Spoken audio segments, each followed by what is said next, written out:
नमस्कार दोस्तों, चलिए जानते हैं राजस्थान की 50 फटाफट बड़ी खबरों को सिर्फ 10 मिनट में। लेकिन उससे पहले आप यह वीडियो कहां से देख रहे हैं हमें कमेंट में जरूर बताएं और वीडियो को लाइक करके चैनल को सब्सक्राइब जरूर कर लें।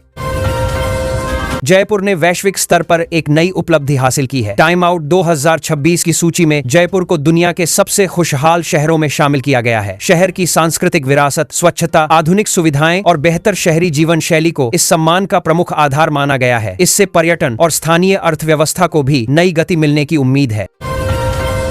राजस्थान लोक सेवा आयोग RPSC ने विभिन्न भर्ती परीक्षाओं का नया परीक्षा कैलेंडर जारी कर दिया है। इस कैलेंडर के माध्यम से अभ्यर्थियों को आगामी परीक्षाओं की संभावित तिथियों और तैयारी की बेहतर योजना बनाने में सहायता मिलेगी। आयोग का उद्देश्य भर्ती प्रक्रिया को अधिक पारदर्शी, समयबद्ध और व्यवस्थित बनाना है।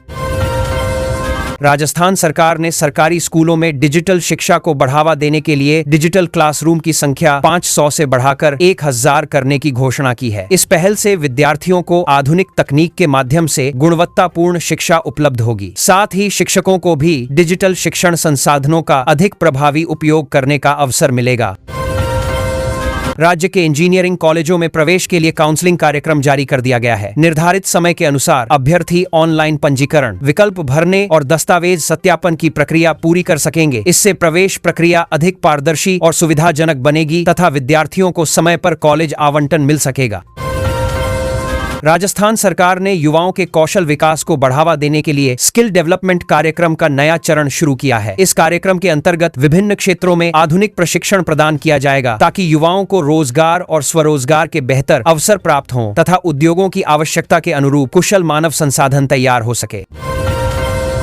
महिला एवं बाल विकास विभाग ने आंगनवाड़ी केंद्रों के आधुनिकीकरण के लिए नई डिजिटल मॉनिटरिंग ऐप शुरू की है। इस ऐप के माध्यम से बच्चों के पोषण, स्वास्थ्य सेवाओं और केंद्रों की गतिविधियों की ऑनलाइन निगरानी की जाएगी। इससे सेवाओं की गुणवत्ता में सुधार और पारदर्शिता बढ़ने की उम्मीद है। राजस्थान सरकार ने युवा स्टार्टअप योजना के तहत नए फंड का आवंटन किया है। इस योजना का उद्देश्य नवाचार को बढ़ावा देना और युवा उद्यमियों को आर्थिक सहायता उपलब्ध कराना है। इससे नए व्यवसाय शुरू करने वाले युवाओं को निवेश, मार्गदर्शन और रोजगार सृजन के बेहतर अवसर प्राप्त होंगे। राज्य सरकार ने विभिन्न सरकारी विभागों में लंबित भर्तियों की समीक्षा के लिए मुख्य सचिव की अध्यक्षता में उच्च स्तरीय बैठक आयोजित की। बैठक में भर्ती प्रक्रियाओं को तेजी से पूरा करने और रिक्त पदों को शीघ्र भरने पर जोर दिया गया ताकि विभागों की कार्यक्षमता और सार्वजनिक सेवाओं में सुधार हो सके। तकनीकी शिक्षा विभाग ने सभी सरकारी और निजी संस्थानों में प्लेसमेंट सेल को और अधिक मजबूत बनाने के निर्देश दिए हैं। उद्योगों के साथ समन्वय बढ़ाकर विद्यार्थियों को बेहतर रोजगार के अवसर उपलब्ध कराने पर विशेष ध्यान दिया जाएगा। इससे तकनीकी शिक्षा प्राप्त युवाओं की रोजगार क्षमता में वृद्धि होने की उम्मीद है। शिक्षा विभाग ने शिक्षकों के लिए डिजिटल शिक्षण कौशल विकसित करने हेतु विशेष कार्यशालाओं का आयोजन शुरू किया है। इन प्रशिक्षण कार्यक्रमों में आधुनिक तकनीक, स्मार्ट क्लासरूम और ऑनलाइन शिक्षण विधियों की जानकारी दी जाएगी ताकि विद्यार्थियों को अधिक प्रभावी और गुणवत्तापूर्ण शिक्षा उपलब्ध कराई जा सके। हरियाणा और राजस्थान के बीच वर्ष 1994 के यमुना जल समझौते को लेकर महत्वपूर्ण MOU पर हस्ताक्षर किए गए हैं। इस पहल का उद्देश्य दोनों राज्यों के बीच जल प्रबंधन को और अधिक प्रभावी बनाना, समन्वय बढ़ाना तथा भविष्य की आवश्यकताओं को ध्यान में रखते हुए जल संसाधनों के बेहतर उपयोग की दिशा में सहयोग को मजबूत करना है। जयपुर और जोधपुर में स्मार्ट सिटी परियोजना के तहत नए सौंदर्यीकरण कार्यों के लिए टेंडर जारी किए गए हैं। इन योजनाओं के अंतर्गत सड़कों, पार्कों, सार्वजनिक स्थलों और आधुनिक शहरी सुविधाओं का विकास किया जाएगा। इससे दोनों शहरों की सुंदरता बढ़ने के साथ नागरिकों और पर्यटकों को बेहतर सुविधाएं मिलने की उम्मीद है। राजस्थान सरकार ने सभी जिला कलेक्टरों को जनसुनवाई की शिकायतों की डिजिटल निगरानी करने के निर्देश दिए हैं। नई व्यवस्था के तहत प्रत्येक शिकायत की ऑनलाइन ट्रैकिंग होगी, जिससे मामलों का समयबद्ध समाधान सुनिश्चित किया जा सकेगा। इससे प्रशासन में पारदर्शिता बढ़ेगी और आम लोगों को बेहतर सेवाएं प्राप्त होंगी। मुख्यमंत्री आवास योजना के तहत लाभार्थियों के लिए आवेदन प्रक्रिया को पहले की तुलना में अधिक सरल बनाया गया है। नई व्यवस्था के अनुसार पात्र परिवार आसानी से आवेदन कर सकेंगे और दस्तावेजों की प्रक्रिया भी सुविधाजनक होगी। सरकार का उद्देश्य अधिक से अधिक जरूरतमंद परिवारों को योजना का लाभ उपलब्ध कराना है। ऊर्जा विभाग ने मानसून के दौरान पूरे राज्य में निर्बाध बिजली आपूर्ति सुनिश्चित करने के निर्देश जारी किए हैं। बिजली वितरण कंपनियों को तकनीकी टीमों की तैनाती, उपकरणों की नियमित जांच और किसी भी खराबी का त्वरित समाधान करने के लिए कहा गया है, ताकि उपभोक्ताओं को बिना रुकावट बिजली मिलती रहे। राजस्थान पुलिस ने लोगों को ऑनलाइन धोखाधड़ी से जागरूक करने के लिए नो योर साइबर अभियान शुरू किया है। इस अभियान के तहत साइबर सुरक्षा से जुड़े महत्वपूर्ण सुझाव, जागरूकता कार्यक्रम और डिजिटल माध्यमों से जानकारी साझा की जाएगी, जिससे नागरिक सुरक्षित ऑनलाइन लेन देन कर सकें और साइबर अपराधों से बचाव हो सके। सरकारी कार्यालयों में लंबित फाइलों के शीघ्र निपटारे के लिए क्विक डिस्पोजल पोर्टल शुरू किया गया है। इस पोर्टल के माध्यम से फाइलों की ऑनलाइन निगरानी होगी और उनके निस्तारण की गति बढ़ाई जाएगी। इससे प्रशासनिक कार्यों में तेजी आएगी तथा सरकारी सेवाओं की गुणवत्ता और पारदर्शिता में सुधार होगा। राज्य सरकार ने नगर निकायों में लंबे समय से खाली पड़े पदों को भरने के लिए नई भर्ती नीति तैयार की है। इस नीति के माध्यम से भर्ती प्रक्रिया को अधिक पारदर्शी और समयबद्ध बनाया जाएगा। इससे स्थानीय निकायों की कार्यक्षमता बढ़ेगी और नागरिकों को बेहतर सार्वजनिक सेवाएं उपलब्ध हो सकेंगी। प्रशासनिक सुधार विभाग ने सरकारी कार्यालयों में पेपरलेस कार्य प्रणाली को बढ़ावा देने के निर्देश दिए हैं। डिजिटल फाइलों और ऑनलाइन प्रक्रियाओं के अधिक उपयोग से कामकाज को तेज, पारदर्शी और पर्यावरण के अनुकूल बनाया जाएगा। इससे सरकारी सेवाओं की दक्षता बढ़ने के साथ कागज की खपत भी कम होगी। नगरीय विकास विभाग ने अनधिकृत कॉलोनियों को नियमित करने के लिए नई गाइडलाइंस जारी की हैं। इन दिशा निर्देशों के अनुसार पात्र कॉलोनियों को निर्धारित प्रक्रिया पूरी करने के बाद नियमित किया जाएगा। इससे हजारों परिवारों को कानूनी सुविधाएं मिलने के साथ आधारभूत विकास कार्यों को भी गति मिलने की संभावना है।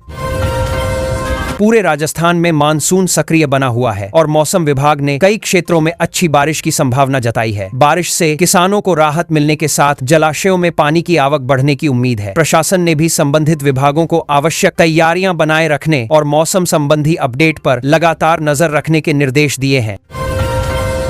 कृषि विभाग ने किसानों के लिए मानसून के दौरान फसल प्रबंधन संबंधी नई सलाह जारी की है। किसानों को बुआई, सिंचाई, जल निकासी और फसलों की देखभाल के बारे में वैज्ञानिक सुझाव दिए जा रहे हैं। विभाग का उद्देश्य बेहतर उत्पादन सुनिश्चित करना और मौसम के अनुसार खेती को अधिक लाभदायक बनाना है।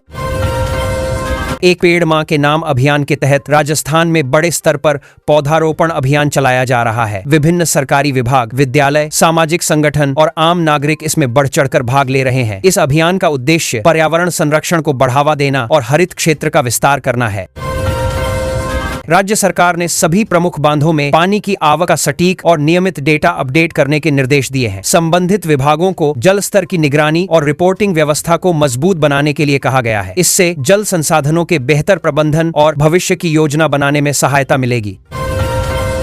मृदा स्वास्थ्य कार्ड योजना के तहत किसानों को अब ऑनलाइन कृषि सलाह की सुविधा भी उपलब्ध कराई जा रही है। किसान अपनी भूमि की गुणवत्ता के अनुसार उर्वरक और फसल चयन संबंधी वैज्ञानिक सुझाव प्राप्त कर सकेंगे। इस पहल से खेती की लागत कम करने और उत्पादन बढ़ाने में सहायता मिलने की उम्मीद है।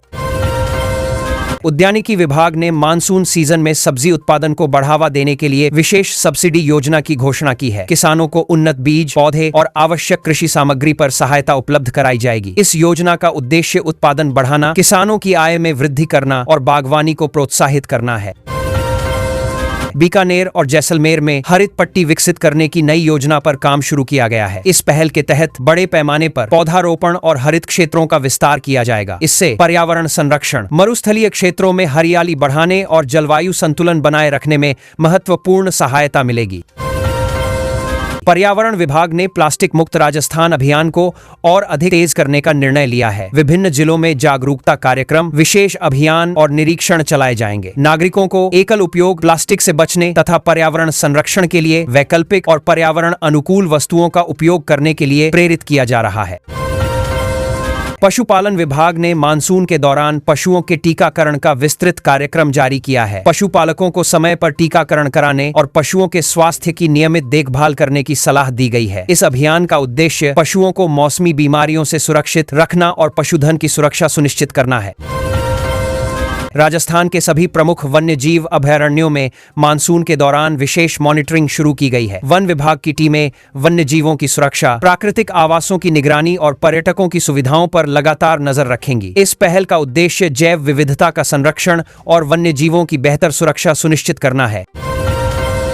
राजस्थान पर्यटन विभाग ने मानसून सीजन को ध्यान में रखते हुए नया हेरिटेज टूरिज्म पैकेज लॉन्च किया है। इस विशेष पैकेज के माध्यम से पर्यटक राज्य के ऐतिहासिक किलों, महलों और सांस्कृतिक धरोहरों का आकर्षक अनुभव प्राप्त कर सकेंगे। विभाग को उम्मीद है कि इससे घरेलू और विदेशी पर्यटकों की संख्या में उल्लेखनीय बढ़ोतरी होगी। जयपुर के प्रसिद्ध बापू बाजार और जौहरी बाजार में रात्रिकालीन बाजार विकसित करने की योजना पर काम तेज किया गया है। इस पहल का उद्देश्य पर्यटकों को देर रात तक सुरक्षित खरीदारी की सुविधा देना और स्थानीय व्यापार को बढ़ावा देना है। इससे शहर की बाजार के इसाने, कमांदी, मार्केट विधि, पर्यटन गतिविधियों और आर्थिक विकास को भी नई गति मिलेगी। राजस्थान की समृद्ध लोक कलाओं और पारंपरिक कलाकारों के संरक्षण के लिए राज्य सरकार डिजिटल डेटाबेस तैयार कर रही है। इस प्लेटफॉर्म पर कलाकारों की जानकारी, कला विधाओं और उपलब्धियों का रिकॉर्ड रखा जाएगा। इससे कलाकारों को राष्ट्रीय और अंतर्राष्ट्रीय स्तर पर पहचान तथा नए अवसर मिलने में सहायता मिलेगी।